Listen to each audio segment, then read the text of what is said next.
Et nous sommes de retour au plateau pour la suite de cette émission. Nous abordons notre deuxième sujet. Nous restons au Sahel. Donc nous allons parler du Niger, mais aussi des autres pays du Sahel et de la coopération militaire. Est-on en train de se diriger vers la fin d'une hégémonie occidentale? C'est notre interrogation. Nous étions en train tout à l'heure de parler de cet accord-là dénoncé par le CNSP au Niger, accord militaire avec les États-Unis qui disposent d'une base de drones à Niamey. On sait qu'avant les États-Unis, les pays du Sahel ont tourné dos, la plupart de ces pays à l'exception du Tchad, ont tourné le dos à la France. Clairement, c'était la rupture entre le Mali et le Tchad, entre le Mali et la France plutôt, entre le Burkina et la France, entre le Niger et la France. On s'attendait à ce qu'au moins les États-Unis restent au Niger. Voilà, les États-Unis aussi qui viennent de subir le même sort. On dénonce cet accord avec effet immédiat, ce qui normalement devait conduire donc à la fermeture de cette base. Est-on en train de se diriger vers la rupture ou la fin carrément le déclin de cette hégémonie militaire occidentale en Afrique de l'Ouest et surtout au Sahel, au regard de ces dénonciations d'accords militaires? En fait, c'est ma préoccupation. Et je voudrais commencer par vous, Gabin Adjaro. Après le Mali, le Burkina, c'est le Niger qui annonce cette rupture avec les pays occidentaux, surtout avec les États-Unis. On sait que quand la France passe, et tous les pays européens, l'Allemagne et autres là qui partent également, puisqu'ils viennent sous le couvert de la France, et donc eux c'est automatique. Mais les États-Unis, au moins on espérait que les États-Unis restent au Niger, surtout avec la nomination d'une ambassadrice et la reprise un peu petit à petit de certains accords. On ne s'attendait pas pour la plupart à ce que cet accord soit dénoncé, mais vous venez de nous expliquer encore tout à l'heure ce qui a conduit à la dénonciation de cet accord. Est-on en train de se diriger vers le déclin de l'hégémonie occidentale au Sahel? Oui, je pense qu'on est en train de se diriger vers la fin de l'hégémonie occidentale dans le Sahel, si ce n'est pas déjà fini. Parce que quand nous prenons, avec la dislocation notamment du G5 Sahel, aujourd'hui il ne reste plus que le Tchad qui est en relation avec la France, et on sait pourquoi. Peut-être que après le Tchad aussi va rompre sa coopération avec la France, on ne le sait jamais. Vous savez, puisque le Tchad traite aussi maintenant un peu plus avec la Russie. On a vu le dernier voyage du général de la transition en Russie. Ouais. Peut-être, il essaie de recueillir quand même des informations pour le donner à la France, on ne sait jamais. Mais vous savez, l'Africain, celui-là qui n'a pas réfléchi en termes d'intérêt au préalable. Et quand nous prenons la Deuxième Guerre mondiale, pour libérer la France et tout, nos grands-pères, nos ancêtres se sont déplacés sur la France et ont aidé à libérer la France sans rien demander en retour. Mais quand ceux-là viennent chez nous, eux, ils pensent en termes d'intérêt. Aujourd'hui, ceux-là qui sont là, quand nous prenons le régime Tiani, Goïta et Ibrahim Traoré, ce sont des régimes quand même qui nous ont permis de savoir qui avait des accords coloniaux. Et que il y a encore des sociétés françaises, américaines et autres qui sont sur nos continents qui ne paient même pas d'impôts. Parce qu'il y a des accords coloniaux qui prévoyaient cela. Et surtout, des accords qui faisaient la part belle à des sociétés de ces pays-là. Donc du coup, aujourd'hui, quand le Niger, le Burkina, le Mali, la Mauritanie qui était déjà partie beaucoup plus tôt, pensent être souverain de manière effective, je pense que c'est tout à fait normal. Moi, je pense que cette hégémonie-là a pris fin depuis un certain temps, depuis que Assimi Goïta était venu au devant de la scène politique et a commencé par mettre en avant un certain nombre de choses et a commencé par dénoncer un certain nombre de choses vis-à-vis de la France. Nous devons comprendre aujourd'hui que nous sommes dans une situation où, nous, Africains, personne ne viendra faire quoi que ce soit pour nous. D'autant plus que quand on voit les résultats que ces personnes-là apportent sur notre territoire, la plupart même, c'est la désolation totale. Et il suffit juste de voir le départ de ces personnes-là que des victoires adviennent. Comme prenons le cas du Mali, après le départ des casques bleus, de la France, de l'Allemagne et autres, on a vu l'armée malienne progresser avec la Russie. Même chose du côté du Burkina et aujourd'hui du côté du Niger. Alors, que faut-il faire? Je pense qu'il faut penser à la diversification des coopérations, je l'ai déjà dit. Les États doivent avoir la possibilité de désigner les États avec qui ils peuvent coopérer. Et surtout, dans un partenariat gagnant-gagnant, on doit commencer par réfléchir en termes d'intérêt, nous aussi. Quand on rentre dans un accord, il faudrait que ça nous apporte, il faudrait que ça rapporte à nos populations. Et ensuite, il faudrait que nous ayons la capacité de désigner nos propres dirigeants. Je ne suis pas dans la logique de ceux-là qui disent que non, nous, comme nous sommes dans l'histoire du panafricanisme, on va adapter la démocratie à l'africaine. Moi, je ne suis pas dans cette ordre d'idée. Qu'on ait la capacité de désigner nos dirigeants, ça veut dire que ces dirigeants-là ne soient pas imposés par des consortiums occidentaux. C'est ce que moi je refuse. Mais un peuple qui a la capacité, la responsabilité de désigner ses dirigeants est un peuple souverain. Mais si nous ne l'avons pas, alors là on aura tout failli. Donc aujourd'hui je pense que ces États-là du Sahel sont dans une logique, à savoir avoir la souveraineté totale et effective et surtout arriver à déterminer leur système politique, leur système socio-économique surtout. Donc, avec cette libération-là, je dirais libération parce que ce sont des gens qui sont venus, on vient de parler de l'accord vocal conclu avec les États-Unis. Voilà des gens qui s'installent comme des oppresseurs, des gens à qui appartiennent tous les droits et que les autres n'ont aucun droit. Donc aujourd'hui, je pense que il faut aller au-delà même de la simple dénonciation de ces accords. Il faut tout raser, tout ce qui ne nous profite pas, il faut les enlever et avancer vers un idéal commun, c'est-à-dire la réussite, le développement de nos pays. Dans le Sahel aujourd'hui, ces pays-là, les pays occidentaux, je pense qu'ils ont déjà tout perdu. Il ne restait plus que les États-Unis, au Niger et autres, mais aujourd'hui, les Nigériens ont vu clair dans leur jeu aussi, parce que les États-Unis ont évolué avec un certain roublardisme, et aujourd'hui, les Nigériens ont vu clair dans ces jeux, et se sont dit, depuis que vous étiez là, quel a été votre apport effectif dans la lutte antiterroriste? On ne voit pas les résultats sur le terrain. Mais vous êtes venus, vous avez installé vos bases sur nos territoires. Alors, le plus important, tant que vous ne servez pas nos intérêts, vous devez disparaître. Et c'est ce qu'ils vont faire aujourd'hui. Si ces pays-là doivent encore revenir, puisque nous sommes dans un monde où on dit c'est un village planétaire, on est interdépendants, s'ils proposent mieux que les autres, alors là, on va les accepter, mais dans un partenariat gagnant-gagnant. Si quelqu'un achète par exemple l'uranium au Niger à 200 francs et que la France revient et dit que bon, moi je vais acheter l'uranium à 3000 francs, nous ne sommes pas des cons pour ne pas accepter la proposition de la France. Donc on doit évoluer vers l'égalité de traitement entre les nations et je pense que ces pays-là sont en train d'agir par rapport au niveau du rapport de force et surtout au niveau des idéologies. Tant que ces gens-là réfléchissent en termes d'intérêt, nous aussi, on doit réfléchir en termes d'intérêt et surtout aider à ce que nos populations puissent en profiter gracieusement. Merci beaucoup. Donc, si je comprends bien, en fait, ce n'est pas une fin définitive. Elle peut changer si ces pays revoient leur position et qu'ils proposent mieux. Ah oui, ça peut changer. Nous sommes dans un monde. C'est pas que c'est comme un parent en fait qui va travailler pour ses enfants. Si un parent va au boulot puis on lui paie 60 000 francs par mois et qu'on lui trouve quelque part, on dit bon ici c'est 100 000 francs, c'est tout pour le bien de ses enfants. Il y va, peu importe la distance, peu importe le nombre de temps qu'il fera.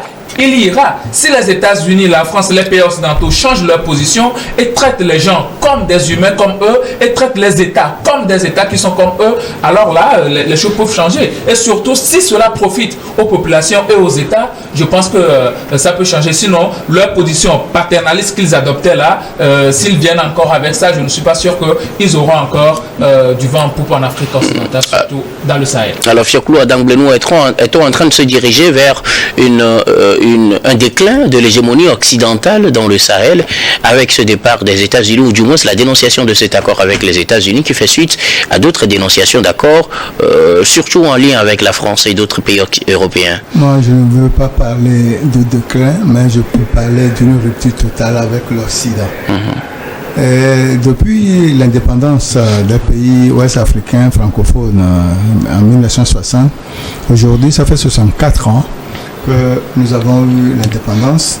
On a eu l'indépendance politique biaisée, mais jamais l'indépendance économique.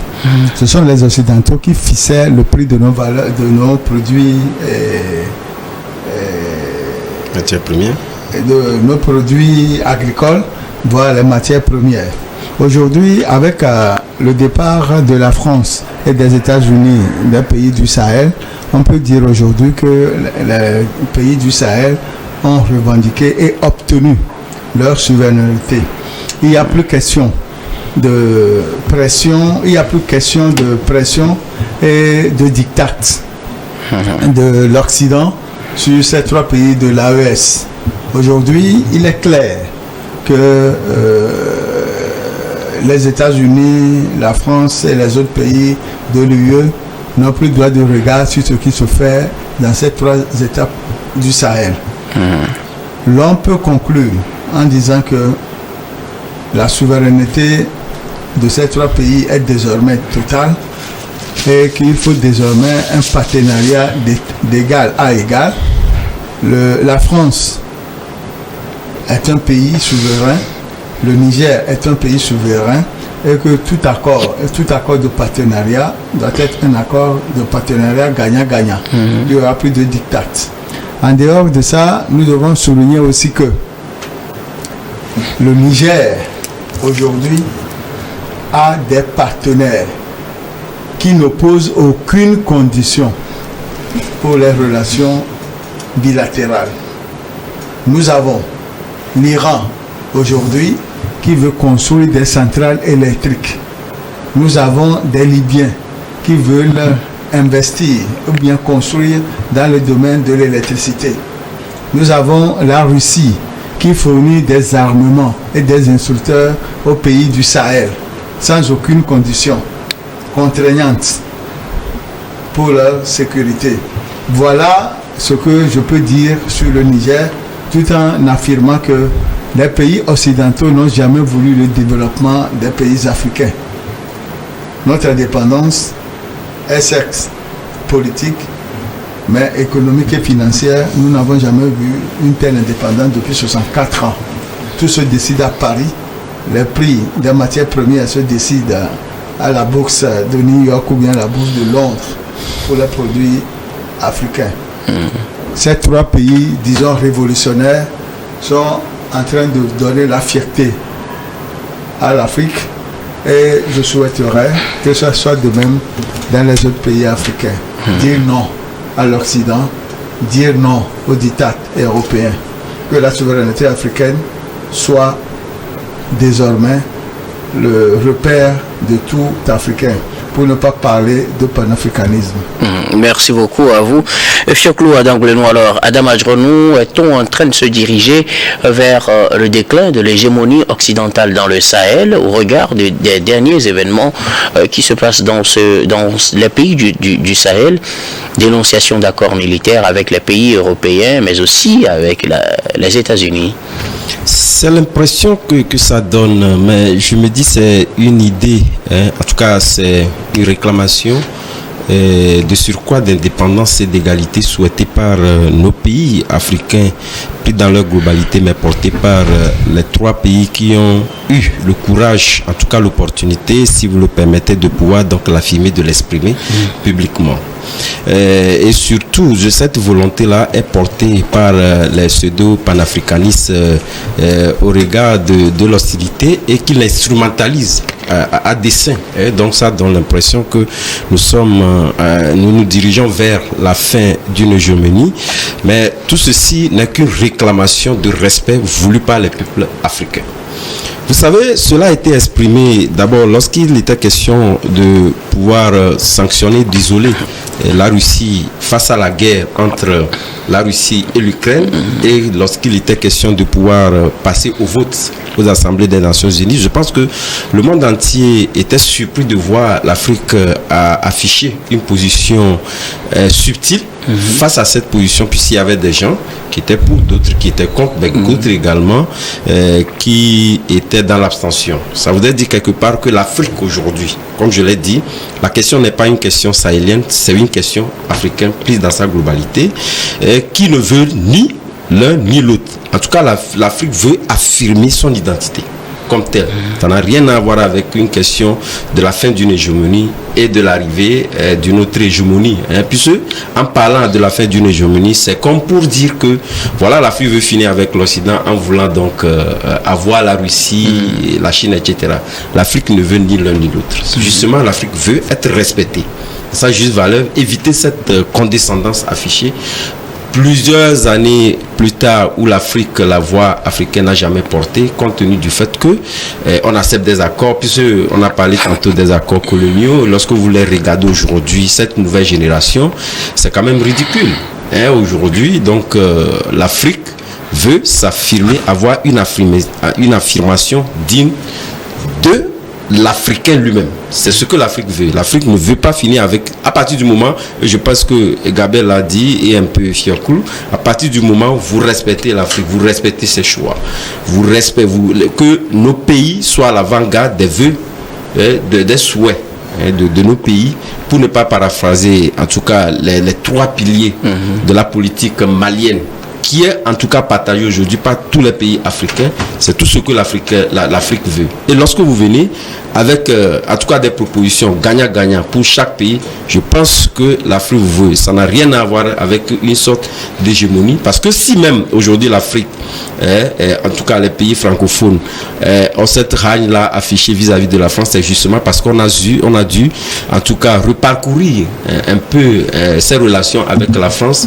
qui par nature, lorsque vous les parcourez, vous constaterez véritablement qu'il n'y a aucun respect vis-à-vis de ces pays-là, et c'est ce qui est dénoncé. Voilà pourquoi d'ailleurs même on a tendance à croire que on a en tout cas une position assez tranchée contre la France, mais ce n'est pas ça, parce que lorsque vous passez tout le temps à tricher quelqu'un, à pouvoir donc le vilipender, et aujourd'hui une nouvelle génération constate véritablement il faudrait quand même rompre avec. Mais je pense que cela risque d'être un peu, on va dire que en tout cas ces pays, au même moment qu'on affiche cette position d'identité des pays africains qui veulent véritablement qu'on les respecte, au même moment vous allez constater que les aides au développement que nous souhaitons, que nous sollicitons de la part de ces pays-là n'ont jamais cessé.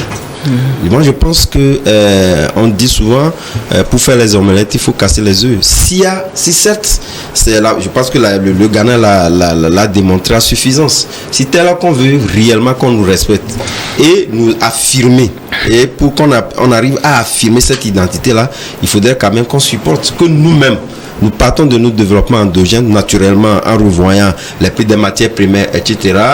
et fixer les prix en tenant compte de nos réalités, en tenant compte des intérêts de l'Afrique. Il faudrait quand même qu'on puisse cesser avec de tendre la main avec ces aides au développement qui ont augmenté. Moi, vous savez, les sujets panafricains, nous les traitons pour la plupart du temps, et lorsque vous les voyez, pratiquement ça a encore augmenté. Ça voudrait dire quelque part qu'on veut une chose et son contraire. À partir du moment où on veut cette affirmation d'identité, il faudrait quand même qu'on rompt avec certaines habitudes par le passé. Ce qu'on ne constate pas naturellement dans nos pays africains. Donc moi je pense que s'il y a quelque chose à dire, parce que je l'ai dit tantôt, avec cette fin d'hégémonie qui n'est pas en tant que tel ce que l'Afrique veut se faire respecter. Il faudrait quand même, quand vous voulez vous faire respecter, que vous évitez ce qui vous noie et ne permet pas qu'on vous respecte, notamment tendre la main chaque fois avec les aides au développement que nous n'avons pas cessé. Alors, l'Afrique, c'est aussi, ou du moins le Sahel, c'est aussi ces questions de sécurité, terrorisme, attaque terroriste par-ci, coup d'État par-là. Ah ben bon, surtout pour le coup d'État, ça a pris une tournure ces dernières années, mais la présence militaire étrangère était justifiée par cette insécurité, terrorisme, avec ce nom, terrorisme ou djihadisme, cela dépend. Alors, en tournant ou bien en mettant fin à ces accords, est-on en train de dire que nous allons faire le combat seul ou nous allons coopérer avec d'autres personnes? Parce que si nous prenons le cas du Niger, il a été évoqué ce rapprochement entre le Niger et la Russie, ce rapprochement entre le Niger et l'Iran. Alors, est-on en train de tourner le dos à l'Occident pour trouver de nouveaux partenaires ou est-on en train de dire nous voulons notre liberté et nous le ferons tout seuls? C'est la question que je voudrais mieux comprendre. Fioclou. Oui, je peux dire que le Niger a souhaité trouver de nouveaux partenaires pour mieux circonscrire la crise, le terrorisme. Parce que pendant plus de 12 ans, par exemple au Mali, la France avec la force Barkhane, ils ont changé plusieurs noms, etc. Mais le résultat est toujours le même. Le Niger aujourd'hui a décidé que la France s'en aille. Elle est partie. Il y a bien sûr des attaques, mais ce sont les forces armées nigériennes qui font face. Et ils sont fiers de tomber pour leur patrie. Aujourd'hui, la question est de savoir pourquoi ces pays veulent combattre seuls.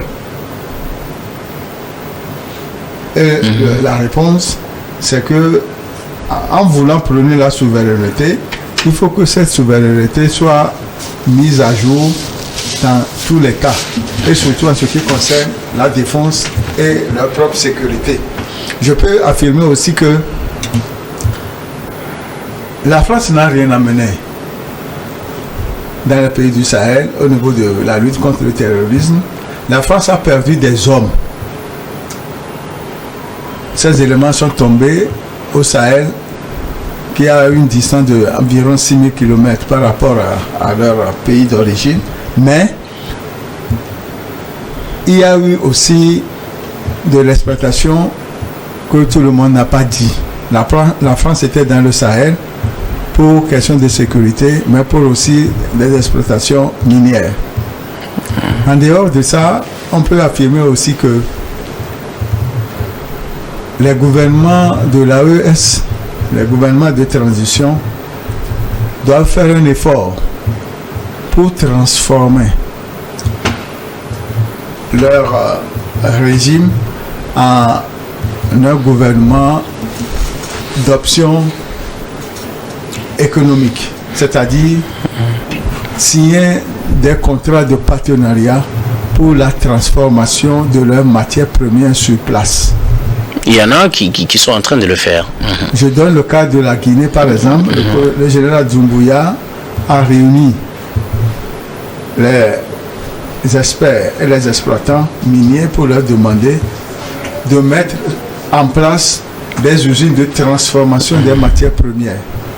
Que les minéraux ne doivent plus sortir de la Guinée pour être transformés ailleurs afin que ces produits soient retournés en Guinée en produits finis. Il faut que tout se fasse sur le territoire national. Si les 3 pays de l'AES ont trouvé des partenaires pour ces genres de transformation, je penserais que ça va pousser l'économie de ces 3 pays, et ces pays qui étaient enclavés deviendront des pays émergents. Parce que les petites et moyennes entreprises constituent, à part l'agriculture, les bases du développement. Merci beaucoup. À vous, Fioclou Adangoulénou. Alors, Gabin Adjaro, rapidement, est-on en train de se séparer d'un maître pour continuer le combat seul, ou bien d'un partenaire, disons, pour continuer le combat seul, ou aura-t-on besoin de retourner peut-être vers le même partenaire ou vers d'autres partenaires pour pouvoir faire ce combat, surtout en matière de lutte contre le terrorisme? Oui, tu viens de dire quelque chose de très important, d'un maître. Parce que ces ex-coopérants-là, ils se comportaient comme des maîtres. On a eu notamment le discours du chef de la diplomatie togolaise, M. Robert Doucet, professeur Robert Doucet, qui a eu à dire qu'on en a marre de ce paternalisme. Et ces gens-là se comportent toujours comme des pères, des gens qui doivent tout vous dicter. Aujourd'hui, il faut prendre une indépendance vis-à-vis de ces personnes-là et puis essayer d'avancer. Être souverain ou bien renvoyer certains parce qu'ils ne savent pas nos intérêts ne veut pas dire qu'on ne peut plus se faire des amis. Je l'ai déjà dit beaucoup plus haut. Nous sommes dans un monde multidimensionnel où aujourd'hui, si tu ne me profites pas, je peux faire recours à une autre personne. Quand nous voyons le cas du Niger aujourd'hui, c'est vrai qu'on a besoin de logistique pour pouvoir faire cette guerre-là. Le Niger ou bien le Mali, encore le Burkina ne produisent pas des armes.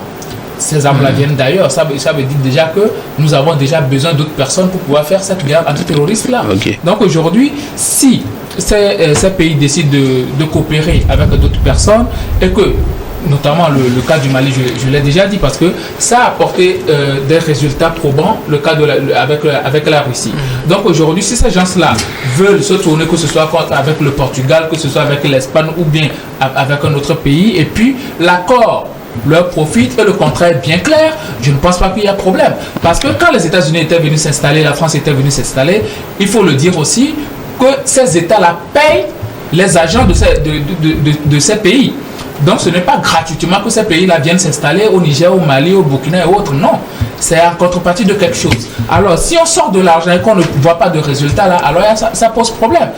Déjà, techniquement, nous sommes limités en Afrique. Surtout en Afrique occidentale, pour faire cette guerre-là. Donc, du coup, aujourd'hui, c'est très important de pouvoir coopérer avec d'autres personnes qui ont la bonne foi de gagner cette guerre-là avec nous.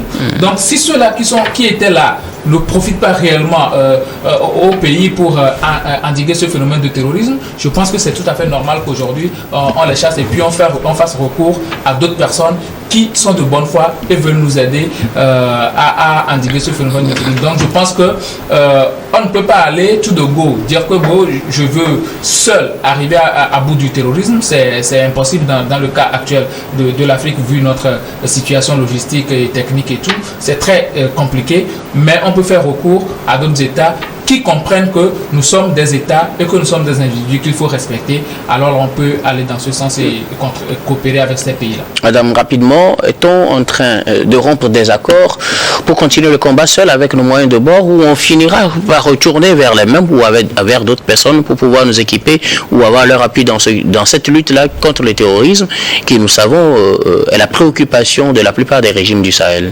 Donc, je pense que la préoccupation n'est pas à ce niveau.